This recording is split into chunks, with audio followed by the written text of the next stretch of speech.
Welcome to the Playbook for Youth Sports, the podcast where we go beyond the field to explore the business side of the game. I'm your host, Jennifer Peacock. Today, we're talking about something that matters just as much as performance and results: the mental, emotional, and overall well-being of athletes. Joining me is Pamela Minix, founder of the Sports Wellness Platform, a science-backed solution designed to help organizations better understand what athletes are actually experiencing on and off the field. From mental health and burnout to athlete support, Pamela's work gives clubs, parents, and leaders real insight in how to create a healthier environment for kids in sports.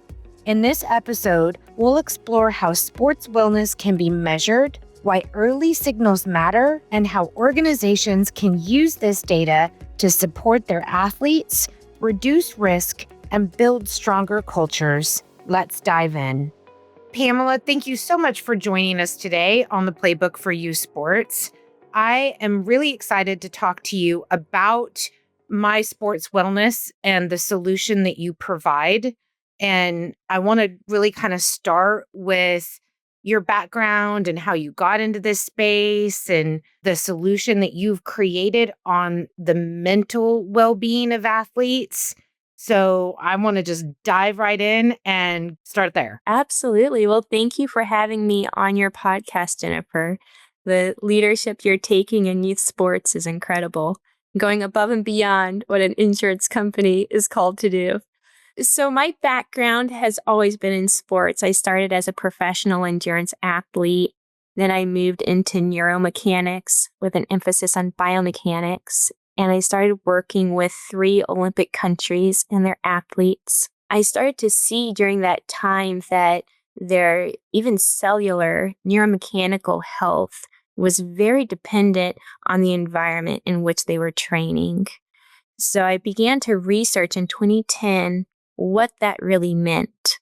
I partnered with a professional figure skater, Luis Hernandez, and we started what we now call Lasso Safe, a nonprofit that researches athletes' experiences. And our goal at the time was to be able to recognize and categorize those experiences on the spectrum of healthy to harmful as it relates to their health, their well-being, and even their performance. So 10 years later, we're up to, that was back in 2010. So in 2020, we began to transfer the research that was just sitting on dusty shelves into science that we now call the Sports Wellness Platform. And we're taking the tools that we developed over those years and we're putting it into the hands of the organizations themselves so they can really learn deeper and more accurately what their athletes are experiencing and how to support them in the way that the athletes and the science is asking for. Do you have like certain metrics that you're measuring? Because, you've got your athletic side, but you're focused more on the mental side. So help me understand, like, connecting the dots for a second. So if I have an athlete that is a high performer, puts a lot of pressure on themselves to succeed, but obviously burnout can come from that. So are you creating like metrics that will help the athletes recognize it, the parents, the organizations? Is that kind of the connecting the dots? Absolutely, yes. So the platform called Sports Wellness Platform, SWP, is a software that the organizations can own that's in their hands. And they can use it with any of the members within their organization, any age group, any sport type, competition level. And what the platform does is gains data from their members on their mental, emotional, physical, and social well-being. We apply those 4 pillars to their members' safety and wellness, to their development, and to their culture. So it's a pretty intense matrix that we've designed through that research to be able to give organizations a full picture of what their athletes are experiencing, what is going right, and what areas they can improve. Very cool.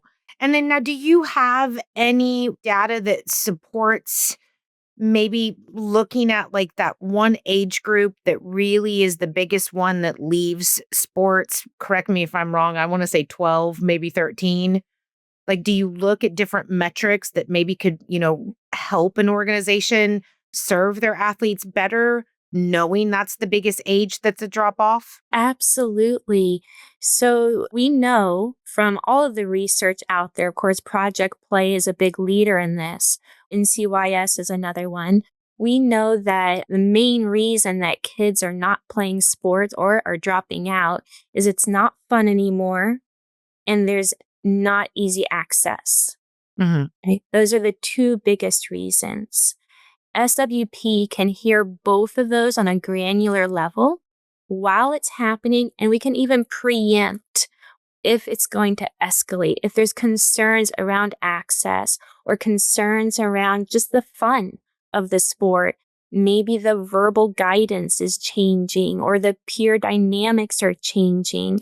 We can hear it with early signals and even preempt any escalation so that we can inform the organization. They have time to take action before there's actually any loss within the organization. So that would even apply to maybe giving organizations viewpoints into maybe some certain coaching or coaching styles that are not a good fit for either certain athletes or the culture of that team as a whole. And so, have you seen your platform being utilized for those actual applications? Absolutely. We ask the members, the youth athletes, we ask the families how they feel their coaching experience is going. And again, we get on granular levels with this. Our latest research has come out that we're outsourcing now to test the validity of SWP. We're 88% accurate in being able to measure the athlete's experiences. I was a little disappointed, to be honest, when I got that number back. But just recently, by one of the leading investigative units in the world right now, they said that they consider that to be excellent. So I was like, okay, we have actually just released a new science and a new in the software that should raise that number a little bit. But according 88% is pretty good. I mean, to be able to like guess and pull the, curtains back into like what's going on when someone's not actually there day to day. But if you we're going can, to strive for that other 12%. That means 12% of the kids are going by ah, unnoticed. So we're going mm, to strive for that. But yes, some of the experts say you're good. Just roll. help me understand a little bit. So is this kind of personality test question wise? So obviously to me, this is like the athlete is going to answer questions and then so is it gauging what about their personality? Is it like tell me a little bit more about how you get the data? So we've spent 15 years putting together a overly complicated questionnaire that comes into the kids in a really simple format.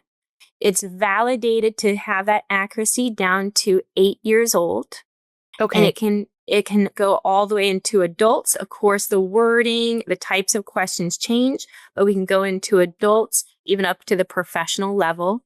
Mm, And we ask them questions around those 4 pillars as it applies to those 3 categories. So mental, emotional, physical, social, as it applies to their safety, their development, and their culture. And we ask them in ways that they don't even need to know if there's a normalization that is occurring in their organization. They don't even need to have the words to be able to say what they're feeling. We can pull that from them by asking very intuitive, insightful reflections. We always start on the healthy end, the happy side. Rate your level of happiness. How great is your coach connecting with you? How great is his verbal guidance? We're always trying to pull out the best, but I we love do. that. That's actually super important because you know what? I just want to get on my soapbox for a second.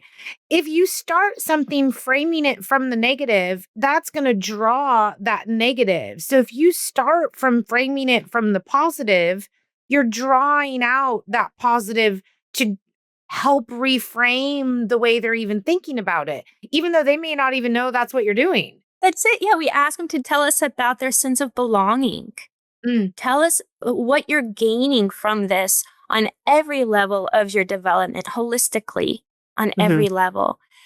The reactive learning, though, from our system is if the athletes are saying, belonging's not resonating with me, or verbal guidance isn't consistent, fair treatment isn't consistent for me, then we ask more questions around that. We only ask as many questions as the athlete directs it to ask. If they get to a certain point where it might be a little inconsistent, a little concerning, and that's it, we stop asking questions. If they say, oh, this isn't actually feeling good, this feels really bad to me, maybe that sense of belonging, I'm actually starting to feel isolated, or maybe sport is making me feel isolated in other areas of my life. I feel like there's actually an imbalance with my sport. We can pull all of that out all the way to the level of higher concern, even early signals of abuse. And then within the app, for the athletes, they get immediate resources in the areas that they have concerns. And the resources are vetted from our national leaders. Most of them, especially for the athletes and family, are free resources. And then within the organization, that feedback goes to the organization in really simple data points. They don't need to translate what the kids are saying. They can get a picture of their organization's performance within less than a minute. They also receive our referral resources that, again, are vetted, applied directly to the kids' needs that day. Most of them are free. Some of them are personal consulting, so they can respond immediately without any question of the accuracy, the quality of that response. They have what they need to respond with and take care of it that day. And that's actually my next thought was, okay, so I'm a club and I send this out. I get all of this information back from my athletes. I've got red flags everywhere because there's going to be, right? What do I do?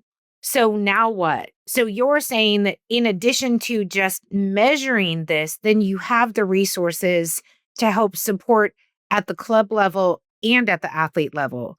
So I'm a club and I get this back and there's a coach that is, in my mind, it's red. It is actually. Okay. We do have red flags. Yeah, red actual flags. Then is there resources that would help guide the club to train the coach? Or is it like next steps we need to immediately, the recommendation is we put in an assistant coach and measure it that way? Like, do you have any specific examples that you've seen? And I'm sure they can use it lots of different ways, but just a way to utilize the knowledge that you provide? If the organization gets scoring on the red flag side, on the harmful side, we provide the resources to help them respond right away to that potential harm, certainly to stop it from escalating. We don't personally intervene. We just provide the experts who can, right? And the education that can change that trajectory. If it's coming in on the healthy side and the organization's doing great and they're getting a score and feedback from the athletes that say, hey, we're on the right track, then we even provide like media resources and social media training on that side to say, get your name out there. I have 4 girls in sports right now. I want to know where the happiest athletes are and the happiest families. We give them resources for that too. So they have support on every end of the spectrum. I love that. And so what you're really trying to do is provide the resources to help these organizations not only recognize red flags, but promote all the green ones. We care about your athletes and more than just how they can perform to win, but to actually develop as a person. And we go beyond that marketing campaign. This isn't an initiative. This isn't awareness driven, which there is a lot of that in there, but this is hard science. We've been researching since 2010. Now, like I said, we outsource. Dr. Travis Dorsch is our lead researcher from Utah State University. He also leads research for Project Play, the United States Olympic and Paralympic Committee, the NCAA. He's one of the U.S.'s top leaders in research, and he's the one that validated ours this year. and is retesting our new science, hopefully a better score. So him and his team are maintaining the accuracy in both the science and the implementation of it for the organizations. Our own chief science officer is also an advisor for the FBI, the DOJ, Congress. She's testified even this past year in the grand jury on child safety topics. So we have pulled together some of the best in the world to bring this tool into organizations' hands so they don't have to struggle with it. We make it easy for them. We reduce their risk. We give them the evidence that they need in court to protect themselves, and we give them the tools to protect their kids too. So we've brought the best to try to make it a win-win for everybody. From your perspective, how much influence do you think that this kind of information in the hands of the parents will really translate to a better experience for the athlete? Well, you and I are parents of kids in sport. And right now, how do we know when our kids are doing well other than the ride home and we just say, how was it? Right. We don't really know. And the kids don't really have a voice. We don't really know what to ask typically. We don't know the questions to ask the coaches or the directors. A lot of times we don't even have regular access to the directors to even have questions answered. And this takes care of all of it for you. The parents can see the score if the organization publishes it.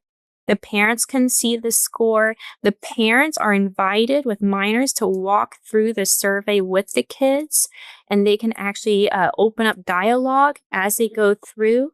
Both the parents become more insightful. They learn more questions for that car drive home to take SWP into conversation ongoing.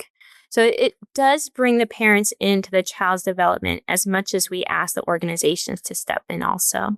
We also we ask questions from the child's perspective, how they feel about their parents' and coaches' alignment. And I think that's really important in a child's experience in sport too, feeling like they have consistent support from all of the adults in their lives. We can show that to both the organizations and the parents where the kids are experiencing that support. Have you heard any good stories or takeaways from organizations that have gone through this? Yes. So we have piloted SWP for the last 5 years since we started building the software. And actually, in January of 26, we're going live with the Association of Chief Executives in Sport. We are an added member benefit. So to all of their members, so all of the national governing bodies, all of the youth sports nonprofits, even international federations that are members of ACES will receive SWP at no cost. My personal dream is that every child has an SWP score, which just shows where they are in that spectrum of healthy to harmful in a way that an adult knows how to respond.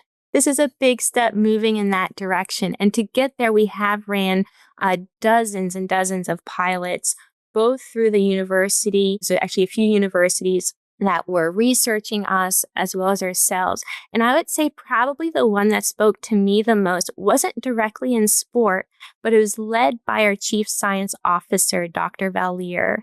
She has clinics for survivors of abuse, both for the survivor on the victim side and for the offender, for the perpetrators. She works with both sides, and she uses SWP now in her clinics. Wow. So it's actually starting to take on a broader use. So we see sport as an amazing pipeline into youth development. It does have all those green flags that we want to promote, but it's also a big pipeline for perpetrators to have access to kids.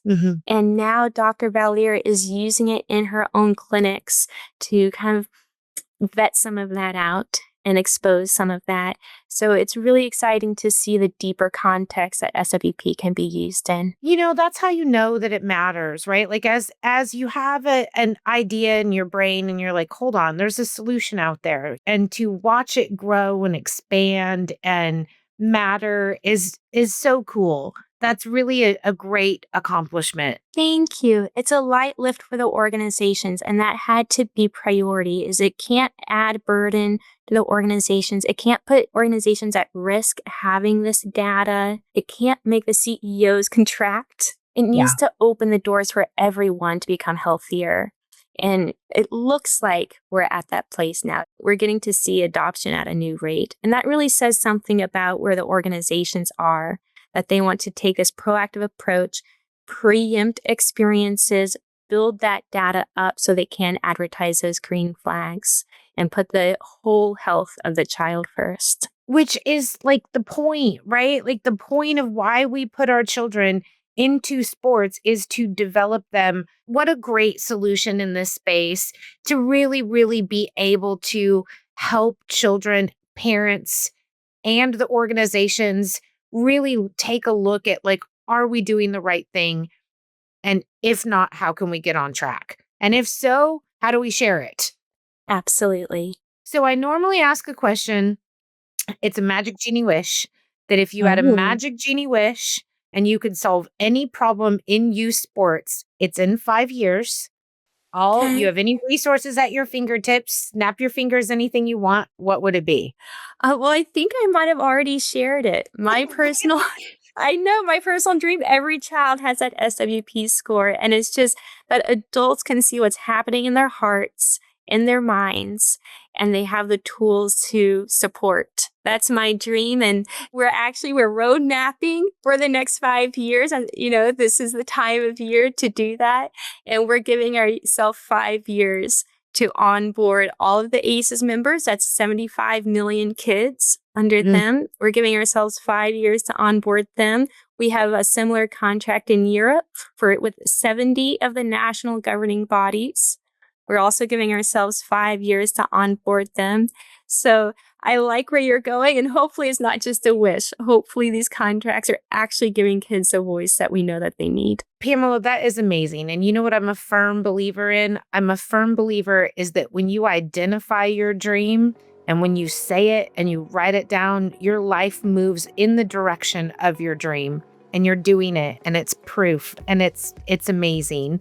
So thank you for what you do for the children, for youth sports, for all of it. Well, thank you for amplifying it. I'm only a tool. It's the universe that's taking this wave and making it a real thing. So thank you for being a part of it.